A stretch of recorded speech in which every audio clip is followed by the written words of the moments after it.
بیان حضرت ابراہیم علیہ السلام کا۔ روایت ہے کہ ایک روز اللہ جل شانہ نے فرشتوں کے سامنے حضرت ابراہیم کی تعریف فرمائی۔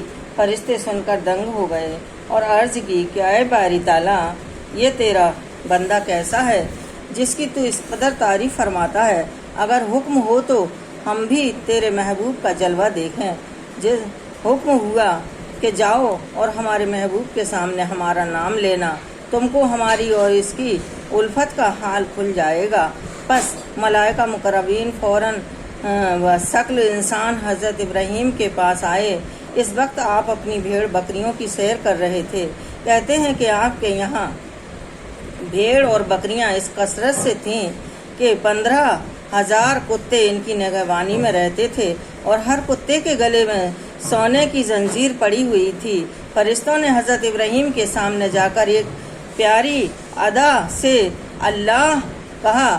آپ اس نام کو سنتے ہی چونک پڑے اور متعیر ہو کر فرمایا کہ تم کون ہو؟ تم لوگ کون ہو؟ تم نے آ کر میرے دل کو دکھا دیا۔ اور شوق میں آ کر سب بھیڑ بکریاں نظر کر دیں اور کہا کہ پھر ایک بار اسی پیارے نام کو تم لوگ اپنی زبان سے لو۔ فرشتوں نے کہا اب کیا دو گے؟ فرمایا مکان اور سب گھر کا سامان۔ فرشتوں نے پھر دوسری بار اللہ اکبر کہا۔ پھر آپ تڑپ گئے اور بے ہوش ہو کر زمین پر گر گئے۔ تھوڑی دیر کے بعد ہوش ہوا تو آپ نے سب گھر کا سامان اور مکان ان کی نظر کیا اور فرمایا کہ ایک بار پھر اس پیارے نام کو لو۔ فرشتوں نے کہا اب تمہارے پاس کیا رہا؟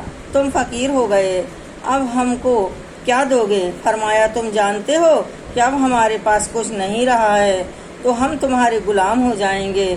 پھر فرشتوں نے تیسری بار اللہ کہا۔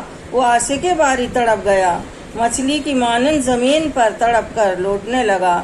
جب ہوش آیا تو کہا کہ ہم تمہارے غلام ہیں، جہاں چاہو جا کر بیچ لو۔ فرشتے اس عاشق باری کا مشاہد کر کے حیران ہو گئے اور عرض کی کہ اے ابراہیم، ہم فرشتے بھیجے ہوئے خداوند کریم کے ہیں، ہم نفس خواہش نہیں رکھتے ہیں، ہم تو صرف آپ کے دیدار فیض آثار سے مشرف ہونے کو آئے تھے۔ آپ کا سامان اور مکان آپ ہی کو مبارک ہو۔ سبحان اللہ، کیا عاشق باری کی شان ہے۔ اور کچھ ایسا کہتے تھے۔